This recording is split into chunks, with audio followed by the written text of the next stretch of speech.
Hello dear students, welcome back to organised knowledge channel. और आज की जो वीडियो है उसमें डिस्कस करेंगे worksheet number 32 for class 7th, विषय हिंदी है। और ये वर्कशीट आपके लिए 24 नवंबर 2021 के लिए शेड्यूल की गई है। आज की जो वर्कशीट है उसमें हम रहीम जी के दोहे का अंतिम भाग जो है आज की वर्कशीट में पढ़ेंगे। वर्कशीट शुरू करने से पहले प्लीज़ चैनल को सब्सक्राइब कर दीजिए, बेल आइकन को भी प्रेस कर लो ताकि आपको आने वाली वीडियोस की नोटिफिकेशन वो समय से मिल जाए। देखिए आज की वर्कशीट में क्या दिया गया है। तरुअर फल नहीं खात है, सरवर पियत न पान, कहे रहीम पर काज हित, संपत्ति संचिही सुजान।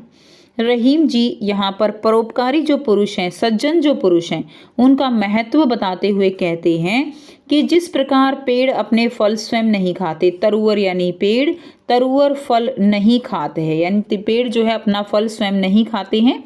सरवर पियत न पान, और जो तालाब है सरोवर वो अपना पानी स्वयं नहीं पीते हैं। उसी प्रकार कहे रहीम पर काज हित, उसी प्रकार परोपकारी या सज्जन पुरुष दूसरों की भलाई के लिए संपत्ति संचय सुजान, कि वो अपनी ही संपत्ति का संचय करते हैं, अर्थात दूसरों की सहायता करने के लिए ही वो धन इकट्ठा करते हैं और फिर उसी इकट्ठे हुए धन से लोगों की, दूसरे जो ज़रूरतमंद लोग हैं उनकी सहायता करते हैं। तो यहाँ पर रहीम जी ने इन पंक्तियों के माध्यम से, इन दोहे के माध्यम से सज्जन पुरुष की पहचान बताई है कि जो सज्जन पुरुष होते हैं वो दूसरों के परोपकार के लिए, दूसरों के हित के लिए, दूसरों की भलाई के लिए अपना धन जो है वो व्यय करते हैं, खर्च करते हैं, वही सज्जन पुरुष होते हैं। क्योंकि देखो धन की महत्ता बहुत ज़्यादा है और जो लोग दूसरों की भलाई के लिए धन लगाता है, ठीक है, तो वही क्या है, वो सज्जन पुरुष है। थोथे बादर क्वार के, जो रहीम गहरात, धनी पुरुष निर्धन भये, करे पाछली बात। रहीम जी इन पंक्तियों के माध्यम से घमंडी पुरुषों के बारे में बताते हुए कहते हैं कि थोथे बादर क्वार के, थोथे यानी खाली, खोखले, बादर यानी बादल, क्वार के, कि जिस प्रकार क्वार के महीने में, क्वार के महीने कौन से होते हैं, सितंबर अक्टूबर के महीने जो है वो क्वार के महीने होते हैं। क्वार, ज्येष्ठ, ठीक है ना, आषाढ़, ये हमारे हिंदी जो महीने होते हैं उनको बोला जाता है। तो जो क्वार के महीने होते हैं उनमें बादल सिर्फ गरजते हैं, कभी बरसते नहीं हैं।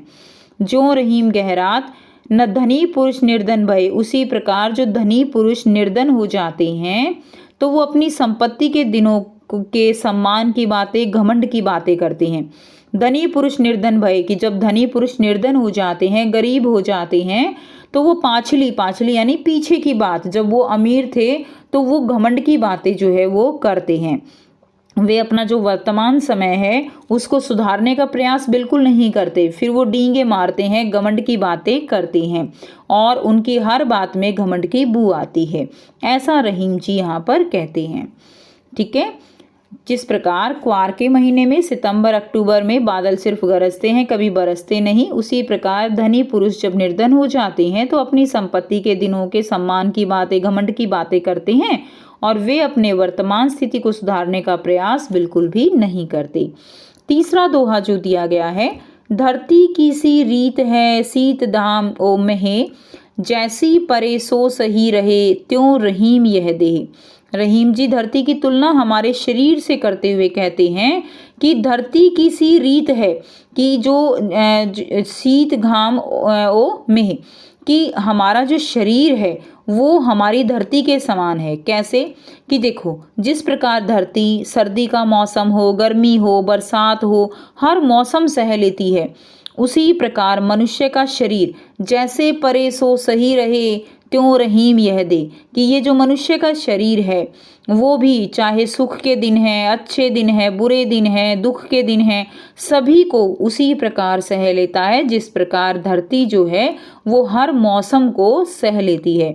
इसलिए रहीम जी यहाँ पर धरती की तुलना हमारे शरीर से करते हैं, ठीक है। तो ये थे बच्चों 3 दोहे जो कि आपको यहाँ पर क्लियर हो गए हैं। अब आपको यहाँ पर इसी के आधार पर कुछ प्रश्न दिए गए हैं, 5 यहाँ पर आपको प्रश्न दिए गए हैं जिनके उत्तर हम 1 बाय 1 करेंगे। प्रश्न 1 दिया गया है, सज्जन पुरुष की क्या पहचान है। तो सज्जन पुरुष की क्या पहचान होती है? जो व्यक्ति दूसरों की भलाई के लिए, उनकी सहायता करने के लिए धन इकट्ठा करते हैं और दूसरों की सहायता करते हैं, ऐसे व्यक्तियों को सज्जन पुरुष कहा जाता है। तो जो व्यक्ति दूसरों की भलाई के लिए अपना धन जो है, अर्जित किया हुआ धन लगा देते हैं, वही सज्जन पुरुष होते हैं। नेक्स्ट देखिए प्रश्न 2, क्वार के महीने में क्या होता है। तो क्वार के महीने में क्या होता है? क्वार के महीने में बादल सिर्फ गरजते हैं, बरसते नहीं है। ठीक है, तो ये वाला आंसर आप इसमें लिख देंगे। नेक्स्ट देखिए प्रश्न 3 है, धरती बादल शब्द के 3 पर्यायवाची शब्द लिखिए। तो आपको 3 पर्यायवाची लिखने हैं। तो धरती का देखिए वसुधा, जमीन, पृथ्वी, भू। तो यहाँ पर 4 लिखे हैं, आप कोई भी 3 लिख सकते हो। वसुधा, जमीन, पृथ्वी, भू। बादल, बादल का क्या रहेगा? मेघ, घन, जलधर, जलद। ये रहेंगे बादल के पर्यायवाची शब्द। नेक्स्ट देखिए प्रश्न 4 दिया गया है, रहीम जी ने धरती और हमारे शरीर में क्या समानता बताई है। तो रहीम जी ने क्या समानता बताई है कि जिस प्रकार धरती सर्दी, गर्मी, बरसात सभी मौसम को सह लेती है, उसी प्रकार हमारा शरीर दुख, सुख, अच्छे बुरे समय को सह लेता है। तो ये जो है दोनों में समानता यहाँ पर बताई गई है। प्रश्न 5 है, परोपकार का अर्थ है दूसरों की सहायता करना। बच्चों, क्या आपने कभी किसी पर परोपकार किया है? लिखिए। ठीक है, तो वो जो है आपको यहाँ पर लिखना है। तो सभी बच्चे जानते हैं ना परोपकार क्या होता है। जब हम दूसरों की सहायता करते हैं, चाहे वो किसी भी रूप में हो, वही क्या होता है? परोपकार होता है। तो देखिए हम यहाँ पर लिखेंगे, ये उदाहरण के लिए दिया गया है। आपके जो है जीवन में अगर किसी तरह का कोई इंसिडेंट ऐसा हुआ हो कि आपने किसी की सहायता की हो, तो वो अनुभव आप ज़रूर जो है शेयर कीजिएगा। एक बार विद्यालय जाते हुए मैंने रास्ते में एक छोटे बच्चे को अपनी माँ के साथ रोते हुए देखा। उस बच्चे को भूख लगी हुई थी और उसकी माँ के पास उसको खिलाने के लिए कुछ भी नहीं था। तभी मैंने अपने टिफ़िन का खाना उस बच्चे को खिलाया और वह चुप हो गया, और ऐसा करके मुझे बहुत संतुष्टि मिली। ठीक है, तो इस तरह की अगर किसी की भी आपने किसी भी रूप में हेल्प की है, तो वो अनुभव आपको यहाँ पर लिख देना है। सो ये थी आपकी आज की हिंदी की वर्कशीट। आई होप सभी प्यारे बच्चों को ये वर्कशीट क्लियर है। कोई भी डाउट है तो आप पूछ सकते हो। वीडियो अच्छी लगी तो प्लीज़ लाइक कर दीजिए, शेयर कर दीजिए और चैनल को सब्सक्राइब भी कर लीजिए अगर आपने अभी तक चैनल को सब्सक्राइब नहीं किया है। सो थैंक्स फॉर वॉचिंग। मिलते हैं नेक्स्ट वीडियो में नेक्स्ट वर्कशीट के साथ। Take care, bye bye.